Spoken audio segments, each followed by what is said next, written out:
Konkan railway रुटार सगळ्यात fast धावपी train वंदे भारताक फाल्यां पावतो.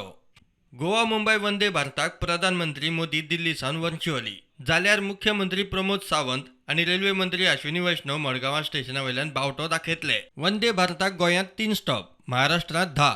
Bio toilet, modern pantry, onboard wifi, emergency talk bag अश्यो मॉडर्न सुविधा ट्रेनीर आसतल्यो. वंदे भारत ट्रेन एक वर्ल्ड क्लास ट्रेन बनी, बिल्कुल एक ऐसी ट्रेन जिसके बारे में कभी सोचा भी नहीं जा सकता था.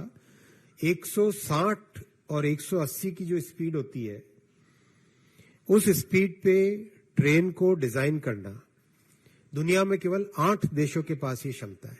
Only 8 countries have the design capability to design and manufacture a train which can run at 180 kmph. We have joined that very exclusive group of countries जो कि इतनी कॉम्प्लेक्स मशीन को डिजाइन कर सकते हैं, सक्सेसफुली डिजाइन कर सकते हैं. Bureau report prudent.